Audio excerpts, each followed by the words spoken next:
क्या कर रहे थे हम लोग? वही जो करते कहते और सुनते चले आ रहे हैं कि ध्यान में ही ज्ञान है। ध्यान में ही ज्ञान है। जो देगा ध्यान उसी को मिलेगा ज्ञान, और जितना देगा ध्यान उतना ही मिलेगा ज्ञान। थोड़ा ध्यान थोड़ा ज्ञान, ज़्यादा ध्यान ज़्यादा ज्ञान, क्योंकि ध्यान में ही ज्ञान है। मैं साबिर अली और आप देख रहे हैं ILC से अली क्लासेस, जो अलीगढ़ बेस्ड नीट जेई का रेजिडेंशियल कोचिंग क्लास है। ठीक है, साथ ही AMU जामिया और दूसरे यूनिवर्सिटी के दूसरे एंट्रेंस की भी तैयारी कराते हैं, जैसे 9th 11th diploma engineering, BSc nursing, CET CUET वगैरह वगैरह की तैयारी होती है। तो जो लोग तैयारी करना चाहते हैं वो कांटेक्ट कर सकते हैं। ऑनलाइन ऑफलाइन दोनों ही मोड अवेलेबल है। ऑनलाइन अगर आप घर बैठ के चाहते हैं कि अलीगढ़ के एक्सपीरियंस टीचर से अपने आप को तैयार करें, तो आप ऑनलाइन मोड पे जुड़ सकते हैं। वो लोग जो लोग अलीगढ़ नहीं आ सकते वो तो ऑनलाइन पे जुड़ ही सकते हैं। ठीक है, साथ ही हमारे चैनल को सब्सक्राइब कर ले, क्योंकि हम लोग AMU जामिया दूसरे यूनिवर्सिटी के जो भी इंफॉर्मेशन एडमिशन से रिगार्डेड आते रहते हैं, हम लोग अपडेट करते रहते हैं।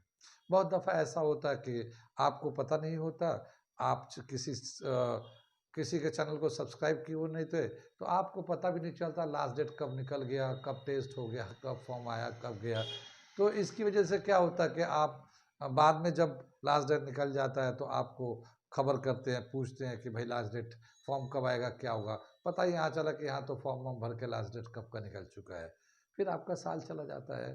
तो अगर आप सब्सक्राइब करेंगे तो कोई खर्चा तो है नहीं कि आपको घर से कुछ जा रहा है। हाँ, लेकिन आप अपने आप को अपडेट रख सकते हैं।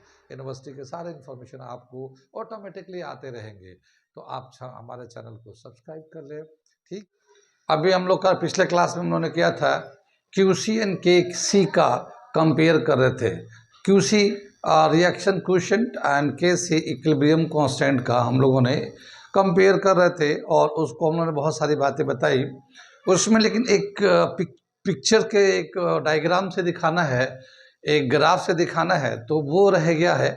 तो मैं वो बताता हूँ कि किस तरह से QC एंड KC का रिलेशन होता है, तो रिएक्शन किधर जाता है। ठीक है, तो पहले मैं उसका डायग्राम बनाता हूँ, फिर समझाता हूँ उसको। ठीक है, तो हम लोगों ने क्या किया था पिछले क्लास में, हम लोगों ने बहुत सारी बातें बताई थी।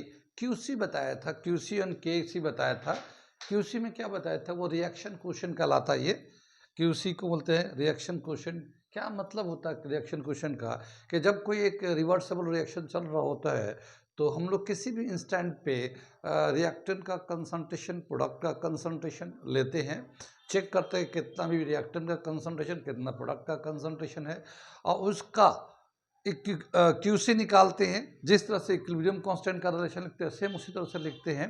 QC निकालते हैं, फिर इक्विलिब्रियम कांस्टेंट KC भी निकालते हैं, और देखते हैं कि QC का कितना वैल्यू है। अगर उन दोनों का जो वैल्यू है, इक्विलिब्रियम कांस्टेंट KC और QC का जो वैल्यू होता है, उसको अगर हम लोग प्लॉट करते हैं ग्राफ से, तो कैसे दिखाते हैं। अगर ये QC और KC को कंपेयर करता है, तो QC छोटा है KC से, इसका मतलब ये है कि अभी रिएक्टेंट रिएक्ट करके प्रोडक्ट बनाएगा, रिएक्शन जो ना फॉरवर्ड डायरेक्शन में जाएगा, रिएक्शन फॉरवर्ड डायरेक्शन में कंटिन्यू रहेगा, चलेगा। तो रिएक्शन जो है प्रोडक्ट बनाएगा, रिएक्टेंट जो है ना रिएक्ट करके प्रोडक्ट्स बनाएंगे, रिएक्शन आगे की तरफ चलेगा, अगर ये QC KC से कम होगा तो। इसी तरह से बताया कि अगर दोनों ये बराबर होते हैं तो ये इक्विलिब्रियम का कंडीशन होता है। KC का वैल्यू और QC का वैल्यू अगर निकालते हैं तो इक्विलिब्रियम का कंडीशन होता है। यहाँ पे रिएक्टेंट और product equally forward and backward change होते रहते हैं, यहाँ पे इक्विलिब्रियम का कंडीशन है। और अगर मान लो QC का वैल्यू KC से ज़्यादा, इक्विलिब्रियम से ज़्यादा आ गया, तो ये जो रिएक्शन है, प्रोडक्ट जो है डिसोसिएट होकर रिएक्शन की तरफ, रिएक्टेंट की तरफ आएगा, रिएक्टेंट्स बनाएगा ये। ठीक है, ये रिएक्टेंट्स बनाएगा, ये प्रोडक्ट जो ना टूट टूट के रिएक्टेंट्स बनाएंगे। ये बैकवर्ड डायरेक्शन में रिएक्शन प्रोसीड करेगा। ठीक है, ये रिएक्टेंट्स है। ठीक, तो यहाँ पे बैकवर्ड डायरेक्शन में, यानी कि QC ज़्यादा है तो वो इक्विलिब्रियम की तरफ आएंगे, तो पीछे की तरफ यानी कि रिवर्स रिएक्शन शुरू हो जाएगा। ठीक है। तो पिछले टॉपिक में, पिछले क्लास में तो हमने बहुत सारी बातें बताई थी, क्यूसी केसी से रिलेटेड बहुत सारी चीज़ें बताए थे। ये वाला ग्राफ रह गया था बताना उसमें, तो ये वाला ग्राफ से हम लोग रिप्रेजेंट कर दिया हम लोगों ने, ग्राफ से इसको। कितनी बात समझ में आई? आगे चलते इसी टॉपिक से कुछ न्यूमेरिकल्स दे रखे हैं, तो हम लोग एग्जाम्पल, कुछ एनसीईआरटी के एग्जाम्पल हैं वो मैं करके दिखाता हूँ।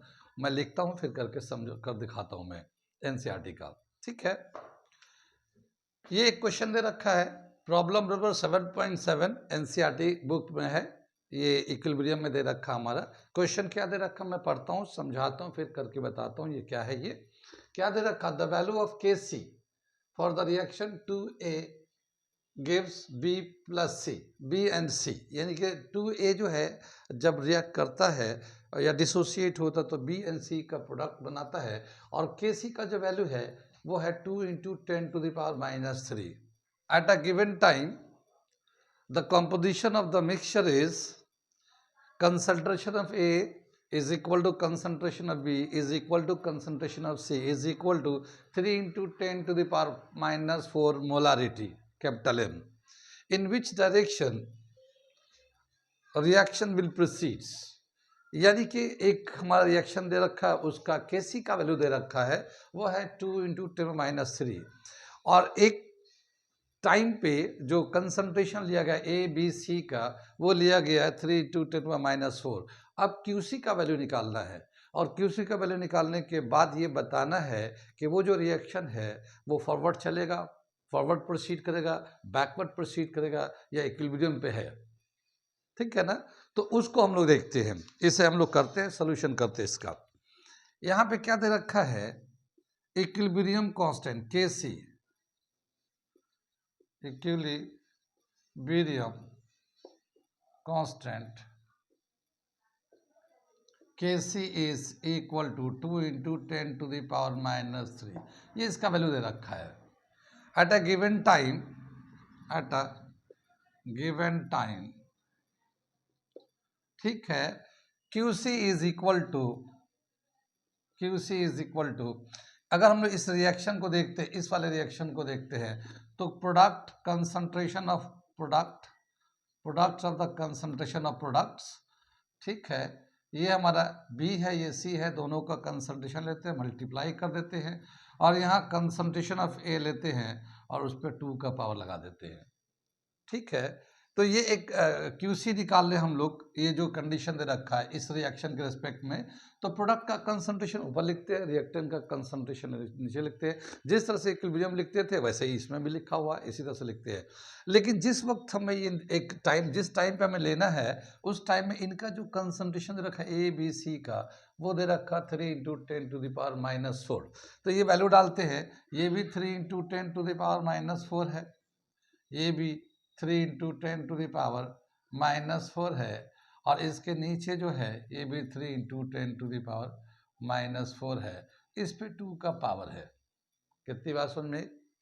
अब क्या देखते हैं, इसको मल्टीप्लाई करेंगे तो 3 3 9 10 to the power 9 10 to the power -8, क्योंकि मल्टीप्लाई करते तो पावर प्लस हो जाता है। इसी तरह से इसका स्क्वायर करेंगे तो 9 × 10 टू द पावर -8, इसमें भी पावर के ऊपर पावर होता है तो मल्टीप्लाई हो जाता है। तो ये कैंसिल होने के बाद ये 1 आ गया। कितनी बात में QC का जो वैल्यू है ये 1 आ गया। ये जो QC है ये 1 है, और KC का वैल्यू कितना है? KC का वैल्यू है 2 × 10⁻⁻3। ये 1 से बहुत छोटा है, 1 से बहुत छोटा है। QC का वैल्यू तो 1 है, लेकिन KC का वैल्यू 1 से बहुत छोटा है, तो कौन ज़्यादा हो गया? QC ज़्यादा हो गया, QC ज़्यादा हो गया। Here QC is greater than KC, ठीक है ना। QC का जो वैल्यू है वो ज़्यादा है KC से, तो क्या होगा, रिएक्शन आगे जाएगा या पीछे जाएगा? पीछे जाएगा, ठीक है ना, रिवर्स चलेगा, यानी प्रोडक्ट जो है वो टूट टूट के रिएक्टेंट की तरफ आएंगे। तो here the reaction will proceed in backward direction, in reverse direction. तो क्या लिखेंगे, द रिएक्शन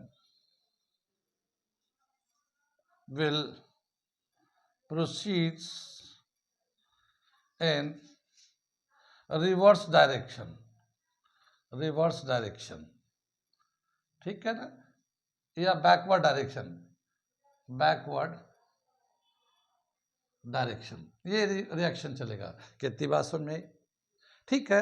तो ये था हमारा केसी एंड क्यूसी का वैल्यू निकाल कर कंपेयर करके रिएक्शन को बताने के लिए कि रिएक्शन फॉरवर्ड जाएगा या बैकवर्ड जाएगा। ये एक प्रॉब्लम दे रखा था एनसीईआरटी के प्रॉब्लम नंबर 7.7 में। समझ में आया, कुछ आ गया? कुछ पूछना तो नहीं? पूछना है तो पूछ लीजिएगा, वरना आप नोट कर ले, ठीक है ना, नोट कर ले, मैं मिटाऊंगा। अगला एक प्रॉब्लम कराने जा रहा हूं मैं एनसीईआरटी का ही। ये हमारा अगला एक प्रॉब्लम दे रखा है, क्या है, 7.8 एनसीईआरटी के बुक में क्या दे रखा प्रॉब्लम, मैं पढ़ता हूँ। 13.8 gram of N2O4 was placed in a 1 liter flask, 1 liter reaction vessels at 400 Kelvin and allowed to attain equilibrium, ठीक है। N2O4 gas dissociated and give twice NO2 gas, ठीक है। The total pressure at equilibrium was found to be 9.15 bar, ठीक है। Calculate Kc, Kp and partial pressure at equilibrium. क्या बताया कि एक हमारा N2O4 गैस लेते हैं और वो 13.8 ग्राम है। वो गैस को लेते 1 लीटर के फ्लास्क में लेते हैं और देखते हैं कि वो इक्विलिब्रियम, क्योंकि वो एक 400 टेम्परेचर पे जो है वो डिसोशिएट करने लगता है, N2O4 डिसोशिएट करने लगता है और फिर थोड़ी देर के बाद वो इक्विलिब्रियम आ जाता है। जब इक्विलिब्रियम आता है तो उस वक्त जो टोटल प्रेशर है उस कंटेनर के अंदर वो 9.15 बार है टोटल प्रेशर। अब हमें बताना है कि Kc कितना है, Kp कितना है और partial pressure of the gas कितना है। इन दोनों गैस का पार्शियल प्रेशर कितना है, तो पार्शियल प्रेशर भी निकालना, Kc एंड Kp भी निकालना हमें। और गिवन क्या दे रखा हमारा, टोटल प्रेशर 9.15। यहाँ पे हम लोग जो इन्फॉर्मेशन दे रखा हम लोग लिखते हैं, क्या दे रखा है, सोल्यूशन लेते हैं हम लोग। मास ऑफ N2O4 कितना दे रखा है, ये 13.8 ग्राम, ठीक है। Volume of flask, volume of vessel, ठीक है, क्या दे रखा, 1 लीटर। टेम्परेचर कितना दे रखा हमारा, टेम्परेचर, ठीक है, टी का जो वैल्यू दे रखा है वो हमारा 400 केल्विन दे रखा है ये, ठीक है। और total pressure at equilibrium, total pressure at equilibrium ये दे रखा 9.15 बार, ये हमारा दे रखा। कितनी बात समझ में, Kc, Kp and partial pressure निकालना है। तो सबसे पहले देखते हैं कि ये जो N2O4 है ये तो गैस है, तो इसका कितना मॉलिक्यूलर मास है, ठीक है, मॉलिक्यूलर मास कितना है इसका। तो इसका हम लोग मॉलिक्यूलर मास निकालने जा रहे हैं और नंबर ऑफ मोल्स निकालने जा रहे हैं। ये गैस का जो हम लोगों ने 1 लीटर फ्लास्क में लिखा है, तो नंबर ऑफ मोल्स कितना है, मॉलिक्यूलर मास कितना है। तो मॉलिक्यूलर मास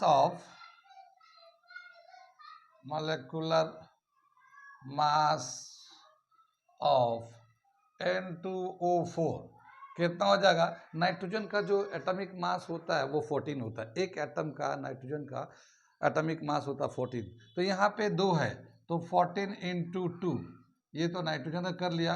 ऑक्सीजन का कितना होता है, एक एटम का जो मास होता है 16 होता है एक एटम का, ऐसे 4 है तो ये हम लोगों ने 4 से मल्टीप्लाई किया, 28 64 ये 92 आ गया। तो N2O का जो मॉलिक्यूलर मास है 92 AMU या U भी है। ग्राम में लेना चाहें तो ग्राम में लिख सकते हैं हम लोग, क्योंकि मोल में लेना है तो हम लोग ग्राम में ले लेते हैं, क्योंकि ग्राम में चाहिए तो इतना हम लोग ग्राम लेते हैं। एक मोल का मास जो होगा N2O4, एक मोल का जो मास होगा वो 92 ग्राम होगा, एक मोल का। लेकिन हमारे पास जो गिवन मास है इसका वो है 13.8, इतना मास गिवन है। तो कितना नंबर ऑफ मोल होगा, गिवन मास कितना दे रखा हमारे पास, गिवन मास जो है 13.8 ग्राम। तो number of mole of N2O4, number of moles, number of moles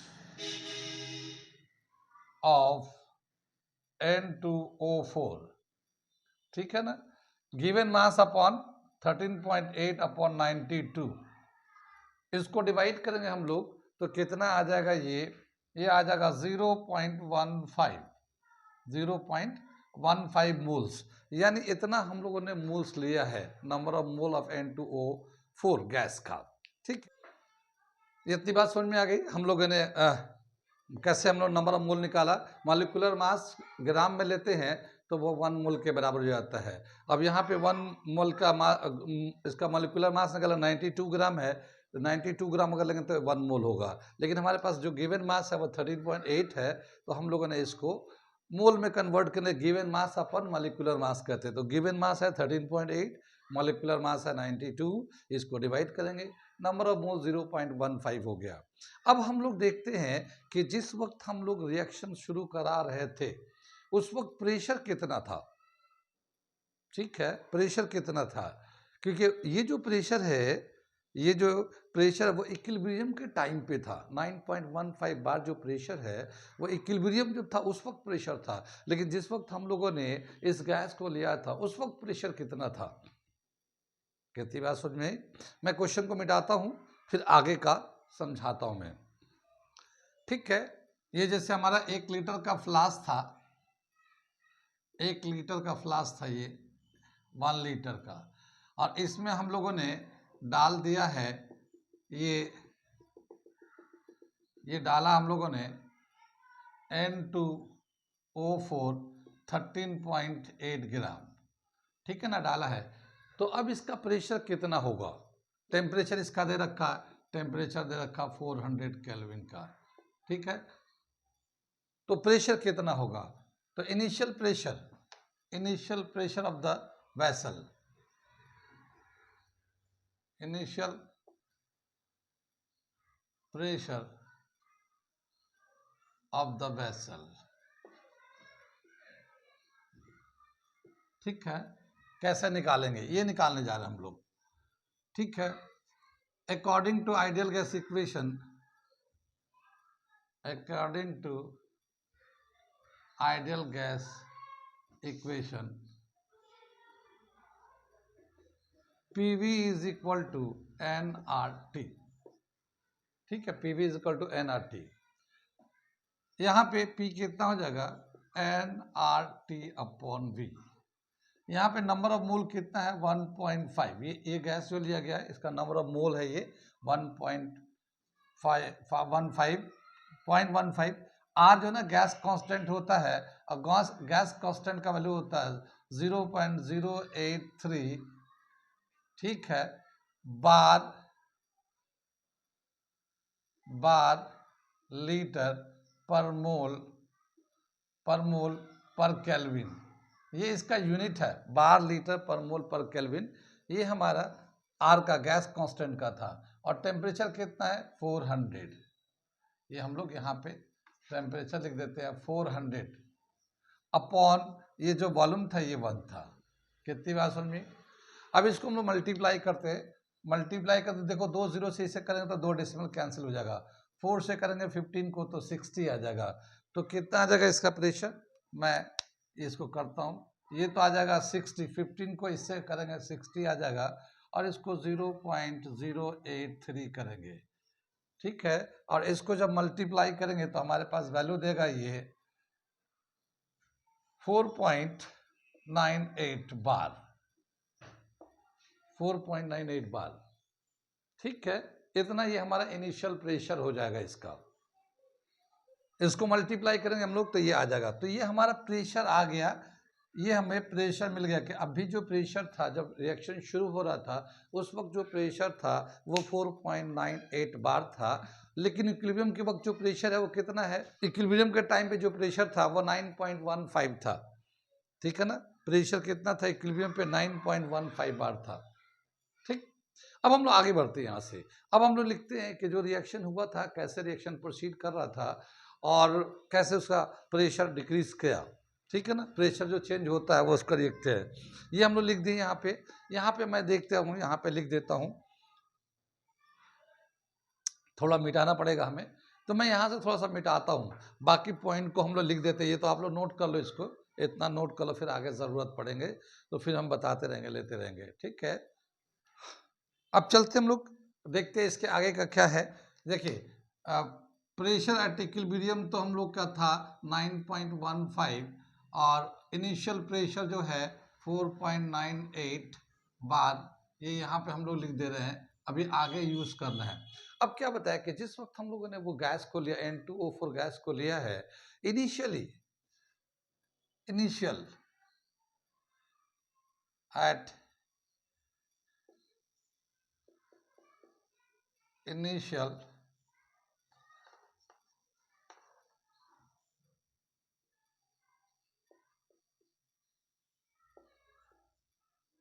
case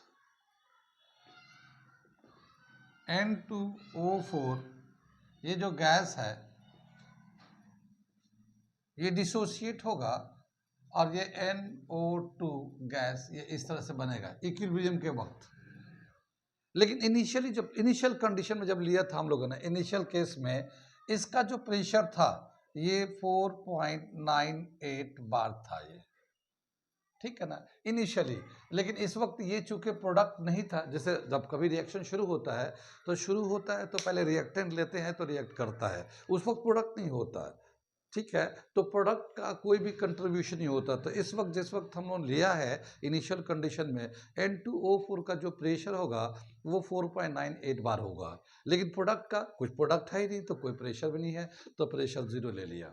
लेकिन जब ये रिएक्शन शुरू हो जाएगा 400 केल्विन टेम्परेचर पे, ये डिसोसिएट होने लगा, प्रोडक्ट भी बनने लगेगा, तो बनते बनते बनते बनते कुछ टाइम के बाद एक इक्विलिब्रियम आएगा।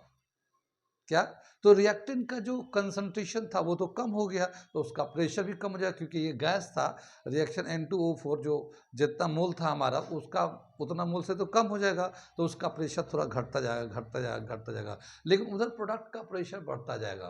तो हम लोग एज्यूम कर लेते हैं कि let x bar of pressure is decreases from the reactant side, तो उतना ही एक मोल का गैस का उतना प्रेशर बढ़ जाएगा। जैसे एक मोल इधर का, एक मोल गैस का जो प्रेशर है वो घट के हमारा x बार घट गया, ठीक है, तो उतना ही उधर प्रेशर बढ़ेगा, ठीक है, क्योंकि इसे घटेगा तो डिसोसिएट होने के बाद उधर प्रोडक्ट के साइड में प्रेशर बढ़ता है। तो एट इक्विलिब्रियम में क्या होगा, पहले यहाँ पे एक जूम कर लेते हैं रेड पेन से, लेट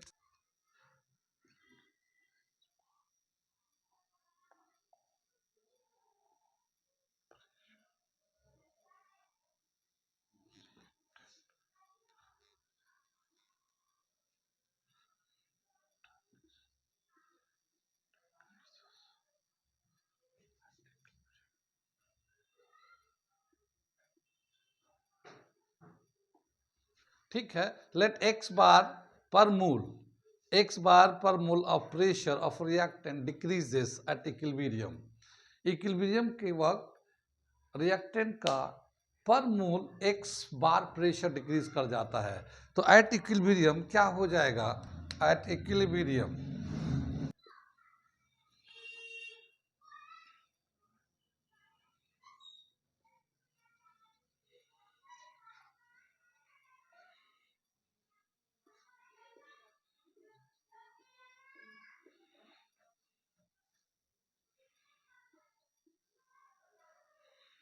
ठीक है, प्रेशर एट इक्विलिब्रियम क्या हो जाएगा, देखो 4.98 बार तो पहले से प्रेशर था ही। जब रिएक्टेंट रिएक्ट करके प्रोडक्ट की तरफ जाता है तो ज़ाहिर है रिएक्टेंट का कंसंट्रेशन घटता है, प्रेशर भी घटेगा।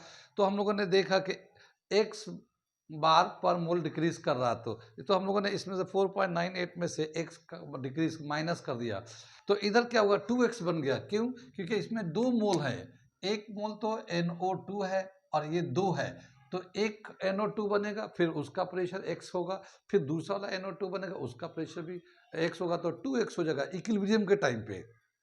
तो इक्विलिब्रियम के टाइम पे इसका प्रेशर हो जाएगा 2, कितनी बात समझ में आई? अब यहाँ पे जिस वक्त इक्विलिब्रियम है, रिएक्टेंट के साइड में इतना प्रेशर है, प्रोडक्ट के साइड में इतना प्रेशर है, इन दोनों को जब प्लस करेंगे तो टोटल प्रेशर एट इक्विलिब्रियम आएगा। रिएक्टेंट का प्रेशर इक्विलिब्रियम पे, इक्विलिब्रियम जब है तो उस वक्त इतना है, प्रोडक्ट का प्रेशर इतना है, ये इक्विलिब्रियम में है। इन दोनों प्रेशर को जब प्लस करेंगे तो टोटल प्रेशर हो जाएगा, टोटल प्रेशर एट इक्विलिब्रियम, और वो वैल्यू दे रखा है, total pressure of at equilibrium ये दे रखा हमें, इतना के बराबर होगा। तो total pressure at equilibrium, total pressure of equilibrium is equal to pressure of reactants plus pressure of product, pressure of products, ठीक है ना। तो यहाँ पे जो इक्विलिब्रियम में टोटल प्रेशर दे रखा 9.15 दे रखा है, और रिएक्टेंट का जो प्रेशर है 4.98 माइनस एक्स, ये तो रिएक्टेंट का प्रेशर है और ये प्रोडक्ट का प्रेशर है, इतनी बात समझ में ये वाले पॉइंट्स। आगे चले हम लोग, इससे हम लोग ब्रैकेट को हटाते हैं, माइनस एक्स प्लस 2x 9.15, ठीक है। यहाँ से बचेगा हमारा x, ये इधर चलाएगा तो 9.15 minus 4.98 is equal to x।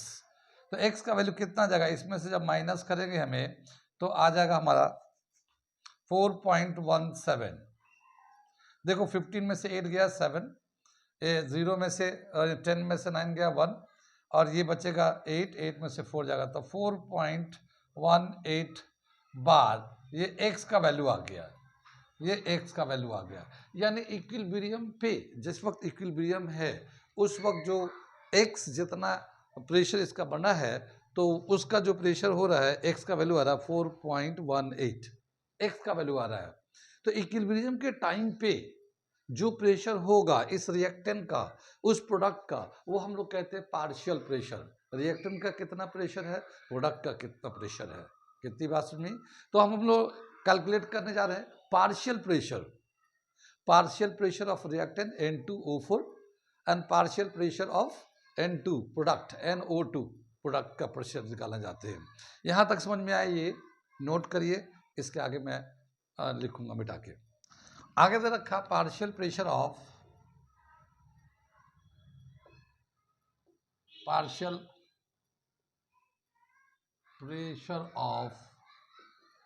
N2O4, ये क्या हो जाएगा, ये यहाँ पे पार्शियल प्रेशर कितना रह जाएगा, ये 4.98 माइनस एक्स का वैल्यू कितना है 4.17, ठीक है ना।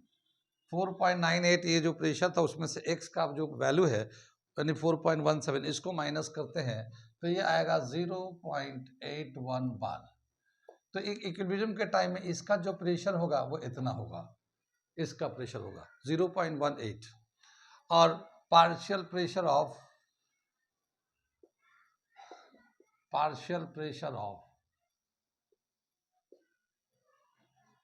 NO2 गैस, ये भी गैस था, ठीक है। तो NO2 का क्या होगा 2x है, ये यहाँ पे 2x था, ये हम लोग लिखा था 2x, तो यहाँ पे 2 और x का वैल्यू है 4.17, दोनों को मल्टीप्लाई करेंगे 8.34 बार। यानी जिस वक्त इक्विलिब्रियम होगा उस वक्त जो है NO2 का जो प्रेशर होगा 8.34 बार होगा, और वो जो रिएक्टेंट है, जो बचा हुआ रिएक्टेंट है, उसका जो प्रेशर होगा वो 0.18 होगा, 81 बार होगा। कितनी बात सुन में, ये तो हो गया पार्शियल प्रेशर, ये तो हो गया पार्शियल प्रेशर, रिएक्टेंट का प्रोडक्ट का पार्शियल प्रेशर होगा, इक्विलिब्रियम के टाइम पे इतना प्रेशर होता है। अब हमें Kp निकालना है, equilibrium constant when pressure is consider in term of pressure. तो Kp का वैल्यू निकालते हैं। Kp का वैल्यू कैसे निकालेंगे, now Kp is equal to, जो रिएक्शन में लिखते हैं, जो रिएक्शन था हमारा यहाँ पे क्या था, ये रिएक्शन N2O4 गैस, और ये हमारा प्रोडक्ट बन गया था 2 NO2, गैस, ये बना था। तो यहाँ पे केपी में क्या लिखते हैं, जो प्रोडक्ट होता है वो उसको ऊपर लिखते हैं, pressure of the product, pressure of product, ठीक है, इसका ट्वाइस कर दिया, ये जो कोफिशिएंट था वो पावर में आ गया, pressure of product upon pressure of reactants, pressure of N2O4, इसका प्रेशर ले लिया, ठीक। यहाँ पे जो प्रेशर ऑफ प्रोडक्ट है NO2 का जो प्रेशर है हमारे पास, ये जो दे रखा है ये ट्वाइस था इसका, तो ये 8.34 है, इसका स्क्वायर करेंगे, ठीक है। इसका 2 मोल का जो प्रेशर था वो 8.34 था, तो इसको हम लोगों ने स्क्वायर कर दिया।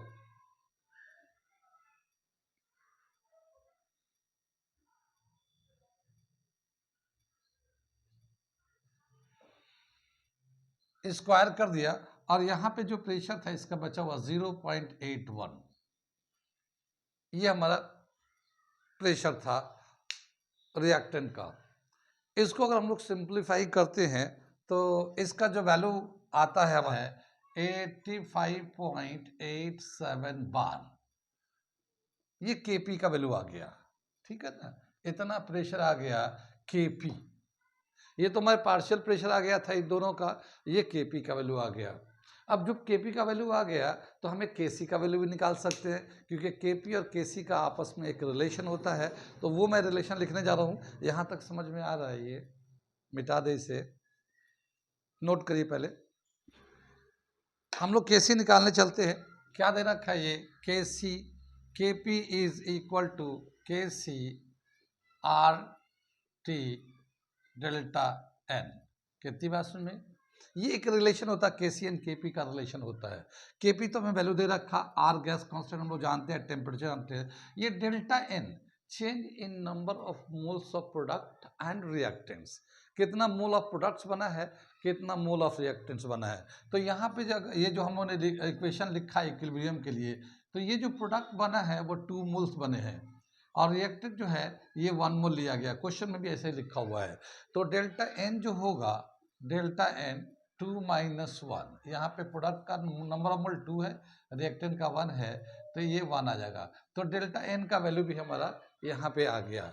अब हम लोग इसको डालते हैं, 85.87 ये केसी है, और ये आर जो गैस कांस्टेंट है 0.083, ये टेम्परेचर है इसका, ठीक है, इसके साथ टेम्परेचर है 400, और इस पे 1 का पावर लग जाएगा, डेल्टा एन यहाँ से उठा लिया, ठीक है।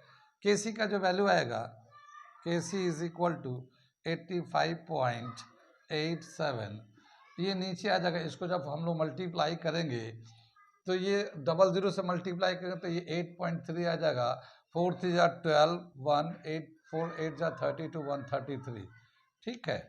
तो ये हमारा आ जाएगा, यहाँ पे आएगा 33.2 आ जाएगा, ठीक है। ये कितना आ जाएगा, इसको हम लोग मल्टीप्लाई करके, इसको मल्टीप्लाई करेंगे 33.2 आ जाएगा, और ये मल्टीप्लाई में था, इधर डिवाइड में आ गया, तो केसी का वैल्यू आ जाएगा। अब 85.87 को 33.2 से 0.2 से करेंगे तो ये दे रखा 2.586, या फिर अप्रॉक्सीमेटली 2.6 ले सकते हैं। तो केसी का जो वैल्यू आएगा 2.6 आएगा। ये कितनी बात समझ में आई, कहाँ कहाँ समझ में आया, कहाँ कहाँ नहीं आया, ये एक बड़ा क्वेश्चन था, और कई सारी बातों को हम लोगों को करना था। इसमें सबसे पहले हम लोगों ने क्या देखा कि इसमें इक्विलिब्रियम कांस्टेंट का प्रेशर दे रखा है, तो हम लोगों ने देखा कि इनिशियल प्रेशर कितना है, तो PV is equal to NRT का फॉर्मूला यूज़ किया।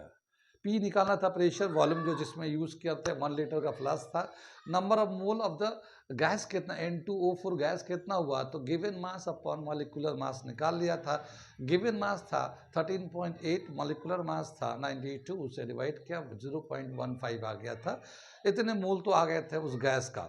आर गैस कांस्टेंट था, टेम्परेचर 400 था, उसको हमने डाल के प्रेशर निकाला 4.98 बार, तो ये तो इनिशियल प्रेशर हो गया था 4.98 बार। अब जब रिएक्शन शुरू हुआ, रिएक्टेंट यानी कि जब टेम्परेचर बढ़ाए हम लोगों ने, टेम्परेचर दिया तो रिएक्टेंट डिसोसिएट हुआ, प्रोडक्ट बना, और प्रोडक्ट जब बना तो इक्विलिब्रियम आया। तो इक्विलिब्रियम के टाइम पे कितना प्रेशर है वो हम लोग चेक करने जा रहे हैं कि इक्विलिब्रियम में जो रिएक्टेंट बचा हुआ उसका कितना प्रेशर है और जो प्रोडक्ट बना है उसका कितना प्रेशर है। तो हम लोगों ने मान लिया था कि एक्स बार पर मोल जो है ना गैस प्रेशर डिक्रीज कर रहा है, तो उसके हिसाब से हम लोगों ने एक इक्वेशन लिखा था 4.98 माइनस एक्स, इधर से 1 मोल था तो, और उधर से 2 मोल बने थे तो 2x कर दिया था। जिस वक्त इक्विलिब्रियम था तो इधर 4.98 माइनस एक्स प्लस 2x मिलाएंगे तो टोटल प्रेशर होगा, लेकिन टोटल प्रेशर ऑलरेडी 9.15 दिया हुआ था, तो उसको इक्वेट करके हम लोगों ने x का वैल्यू निकाला। जो x का वैल्यू था वो 4.17 आ गया, x का वैल्यू आ गया। अब हम लोगों ने पार्शियल प्रेशर निकाले N2O4 का, तो ये पार्शियल प्रेशर निकाला 4.98 में से 4.17 माइनस करके 0.18 बार आ गया। ये तो इसका प्रेशर हो गया। इसी तरह से प्रोडक्ट जो बना था उसका प्रेशर 2x था, 2x था, 2 मोल था ना वो, तो 2x लिया, तो x का वैल्यू 4.17 डाला, तो इसको मल्टीप्लाई तो 8.334 हो गया, इतना बार हो गया प्रोडक्ट का प्रेशर। तो ये था partial pressure of reactant and product at equilibrium. उसके बाद हम लोग केपी निकालने चले, तो केपी क्योंकि इक्विलिब्रियम हो चुका है, अब केपी का वैल्यू निकालेंगे तो केपी का जो फार्मूला होता है हमारा उसी तरह से होता है जिस तरह से हम लोग कंसंट्रेशन कैसे निकालते हैं, लेकिन यहाँ पे जो है ना प्रेशर के टर्म में लेते हैं। तो प्रेशर कितना था प्रोडक्ट का और रिएक्टेंट का कितना प्रेशर है, जिस तरह से इक्विलिब्रियम पे लिखते हैं उसी तरह से लिख दिया। तो प्रोडक्ट का जो NO2 था उस पर ट्वाइस था, ये देखिए प्रोडक्ट का NO2, प्रेशर ऑफ NO2, तो ये 2 मोल था तो इसका पावर 2 आ गया, और ये रिएक्टेंट का था, इसका जो प्रेशर था 8.34 तो ऐसे था 2x का, और उस पर स्क्वायर था ये, क्योंकि कोफिशिएंट 2 था तो ये पावर में चला गया था, लिखते हैं तो। इसके बाद ये 81 था, इसको डिवाइड किया तो ये दे रखा हमारा केपी का वैल्यू 85.87, इतना बार आ गया केपी का वैल्यू। अब हमें केसी निकालना है। केपी एंड केसी का रिलेशन ये दे रखा, KP is equal to KC bracket R into T raise to the power delta N. Delta N change in number of mole of product and reactant, कितना चेंज होता है, प्रोडक्ट का कितने moles बनते हैं, कितने मोल रिएक्टेंट के होते हैं, उनका जो डिफरेंस होता है वह डेल्टा एन होता है। तो हम लोगों ने डेल्टा एन निकाला, यहाँ पे 2 है, यहाँ 1 है, तो 1 का आ गया डेल्टा एन का वैल्यू। बाकी वैल्यू हम लोग के पी 85.87 था, के सी निकालना था, आर तो हम लोग जानते हैं, टी टेम्परेचर 400, डेल्टा एन 1 डाल के सिंप्लीफाई किया, और इस तरह से के सी का वैल्यू आया 2.586, या अगर हम लोग राउंड ऑफ करके लिखें तो 2.6। कहाँ कहाँ समझ में आया आप लोगों को? थोड़ा बड़ा है, लेंदी है, जाहिर है थोड़ा बड़ा क्वेश्चन है, लेकिन जाहिर है कभी आ गया तो करना तो पड़ेगा ही। बहुत सारे कंसेप्ट को आपको क्लियर कर दिया, ये एक सवाल बहुत सारे कंसेप्ट को क्लियर किया कि क्या चीज़ कहाँ पे कैसे कैसे यूज़ करना है। ठीक है, इस क्वेश्चन को देखिए, समझिए, एक बार नहीं 2 बार समझिए, ये तो वीडियो में है, आप 2-3 बार समझेंगे तो आपको समझ में आए क्या चीज़ कहाँ कहाँ यूज़ किया जा रहा है और कैसे यूज़ किया जा रहा है। इसमें सारे फॉर्मूले आ गए हैं। ठीक है, तो अगला क्वेश्चन हम लोग करने जा रहे हैं, इसको हम लोग मिटाते हैं। समझ में आ रहा है आप लोगों को? ठीक है, मिटाते हैं इसे।